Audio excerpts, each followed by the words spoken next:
Subscribe करें IT की tips को और बेल आइकॉन को दबाएं टेक्नोलॉजी की लेटेस्ट वीडियोस देखने के लिए। तो फ्रेंड्स, आज की वीडियो में मैं बात करूंगा फाइबर लिंक के 500 Mbps के इंटरनेट के बारे में। और मैं आज आपको इसकी स्पीड टेस्ट करवाता हूं और उसके अलावा हम देखते हैं कि इसमें हमें डाउनलोड स्पीड कितनी मिलती है। तो वीडियो को लास्ट तक देखते रहिएगा। मेरा नाम है खुर्रम अब्बास, आप देख रहे हैं आईटी की टिप्स। तो फ्रेंड्स, आज की वीडियो में हम बात करेंगे फाइबर लिंक के 500 Mbps के इंटरनेट कनेक्शन की, और हम इसमें इसकी स्पीड टेस्ट करेंगे कि डाउनलोड जब हम कोई फाइल करते हैं तो हमें इसमें कितनी स्पीड मिलती है, और स्पीड टेस्ट के ऊपर हम इसकी स्पीड को भी टेस्ट कर लेते हैं। तो फाइबर लिंक की अगर हम बात करें तो फाइबर लिंक इस्लामाबाद के अंदर, जहाँ से मैं ये वीडियो बना रहा हूँ, यहाँ पे इसकी सर्विस मौजूद नहीं है। और मुझे ये वीडियोज़ जो हैं ये हाशिम भाई बना के बेचते हैं लाहौर से, और उनसे मेरी इस बारे में कुछ थोड़ी बहुत डिस्कशन भी हुई है।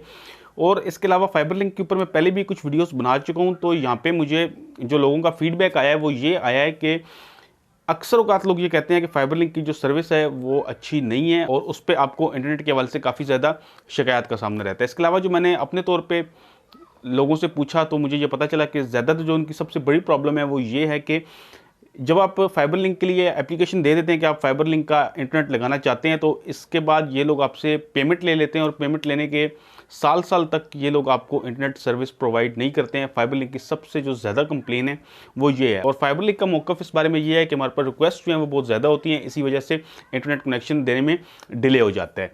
तो लोगों का यहाँ पे अपना अपना ओपिनियन है। कई लोग ये कहते हैं कि फाइबर लिंक बहुत ही अच्छी सर्विस प्रोवाइड करता है, और जितनी स्पीड ये कहते हैं उतनी स्पीड उनको मिलती है। लेकिन अक्सर लोग ये कहते हैं कि फाइबर लिंक की जो सर्विस है वो अच्छी नहीं है, और यहाँ पे इनकी जो सपोर्ट का जो मसला है वो बहुत ज़्यादा है कि आपको इनकी सपोर्ट बिल्कुल भी अच्छी नहीं मिलती है। तो यहाँ पे मैं इंटरनेट सर्विस के हवाले से बात करता चलूँ कि जो मेरा तजुर्बा है वो ये है कि तो पाकिस्तान के अंदर जितने भी इंटरनेट सर्विस प्रोवाइडर्स हैं, यहाँ पे प्रॉब्लम इनके साथ इस तरह से है कि कई इलाकों में ये अच्छी इंटरनेट सर्विस प्रोवाइड कर रहे होते हैं और कई इलाकों में इनकी इंटरनेट सर्विस अच्छी नहीं होती है। अब यहाँ पे मैं मिसाल पीटीसीएल की ले लेता हूँ कि पीटीसीएल के बारे में एक आम तासुर यही है कि पीटीसीएल की सर्विस जो है वो इंतहाई घटिया है, और इसका जो इंटरनेट है वो बिल्कुल भी नहीं चलता है। लेकिन मेरे पास पीटीसीएल का इंटरनेट काफ़ी अरसे से चल रहा है, और मुझे इसमें स्पीड के हवाले से या डिस्कनेक्टिविटी के हवाले से बिल्कुल भी कोई इशू नहीं आया। जब से मैंने इसको VDSL पे कन्वर्ट किया तब से तो बिल्कुल ही मेरे ये प्रॉब्लम सॉल्व हो चुके हैं। हत्ता कि ये बात अपनी जगह पर है कि पीटीसीएल की जो सपोर्ट है वो बहुत ही नाकस है, और सपोर्ट के हवाले से पीटीसीएल बिल्कुल भी कोई काम नहीं करता है।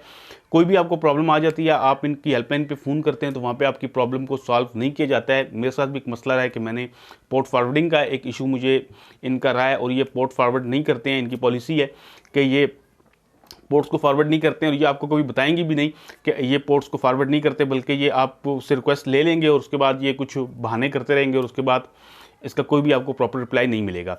तो पीटीसीएल के हवाले से भी इस तरह के मसाइल हैं, और जितनी भी बाकी कंपनीज़ हैं तकरीबन सबके साथ ऐसे ही प्रॉब्लम्स हैं।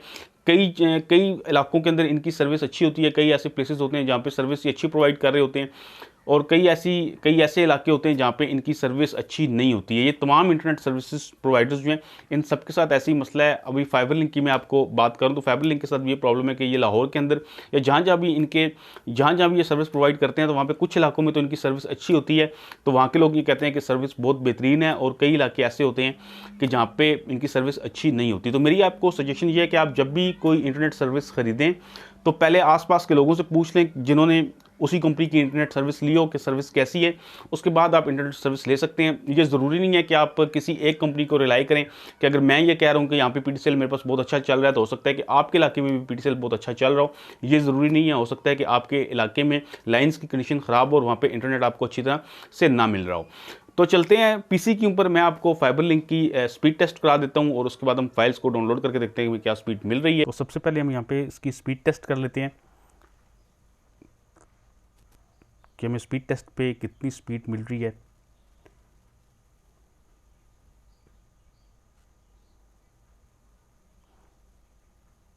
तो यहाँ पे आप ये देख सकते हैं कि तकरीबन हमें 410 MB के आसपास स्पीड मिल रही है, और क्योंकि ये इंटरनेट जो है ये बहुत फास्ट स्पीड का है, तो यहाँ पे ये दूसरे लोगों के साथ भी शेयर हुआ है, तो इसकी वजह से यहाँ पे स्पीड थोड़ी सी कम आ रही है 500 MB से। अदरवाइज़ ये 500 MB तक स्पीड देता है। और अपलोड स्पीड भी आप देख सकते हैं कि तकरीबन ये 350 MB के आसपास आपको अपलोड स्पीड दे रहा है, जो कि बहुत ही ज़बरदस्त है। और यहाँ पे जब आप इतने तेज़ इंटरनेट स्पीड की बात करते हैं तो यहाँ पे डिपेंड कर रहा होता है आपके जो पीसी है उसके ऊपर भी, कि अगर आपके पीसी का हार्डवेयर जो है वो थोड़ा लो है तो उसमें हो सकता है कि आपको पूरी तरह से स्पीड ना मिले। तो यहाँ पे अभी सर्वर को चेंज करके देखते हैं कि कितनी स्पीड आती है। तो यहाँ पे आप देख सकते हैं कि तकरीबन 400 MB से कुछ ऊपर स्पीड है। और उसके बाद अपलोड स्पीड देखते हैं कि कितनी है। तो ये स्पीड आप देख सकते हैं कि बहुत ही ज़बरदस्त स्पीड है। और इसके प्राइस में आपको बताता चलूँ कि इसके जो मंथली प्राइस हैं वो 9,200 रुपये पे करने होंगे 500 MB के। ये तमाम टैक्सेस वगैरह के साथ आपका जो बिल आएगा वो 9,200 रुपये आएगा। तो यहाँ पे अपलोड स्पीड आप देख सकते हैं कि ये इसमें अपलोड स्पीड थोड़ी सी ज़्यादा हो गई है। आपको तकरीबन 380 MB तक की अपलोड स्पीड मिल रही है। तो यहाँ पे एक फ़ाइल डाउनलोड करके हम देख लेते हैं। तो जो फाइल की डाउनलोडिंग स्पीड है वो बहुत ही कमाल की है। यानी कि अभी आपको 50 MB से ऊपर की स्पीड मिल रही है कि आप एक फ़ाइल को डाउनलोड करते हैं तो आपको जो स्पीड इसमें मिलती है वो 50 MB से तक की स्पीड है यहाँ पे। और यहाँ पे आप देख सकते हैं कि 77 GB की फ़ाइल जो है ये कह रहा है कि ये 26 मिनट्स के अंदर डाउनलोड करेगा। तो उसका मतलब ये हुआ कि आम जो मूवी देखते हैं वो 1 GB या 2 GB की मूवी होती है, और अगर आप उस मूवी को उस पर डाउनलोड करेंगे तो आपको 1 मिनट या 2 मिनट लगेंगे और आप उस मूवी को डाउनलोड कर सकते हैं। इसी तरह अगर आप कोई वीडियोज़ वगैरह यूट्यूब के ऊपर अपलोड करते हैं या आपका अपलोडिंग का कोई काम है तो उसके लिए ये इंटरनेट जो है ये आपको बहुत ही बेस्ट हो सकता है कि इसमें बहुत ही जल्दी से आपकी चीज़ें अपलोड हो जाएंगी। तो आप देख सकते हैं कि इसकी जो स्पीड है वो वाकई बहुत कमाल की है और स्पीड जो है वो बिल्कुल स्टेबल है। इसमें फ्लक्चुएशन बिल्कुल नहीं है, तकरीबन आपको एक ही जैसी स्पीड कॉन्स्टेंटली मिल रही है।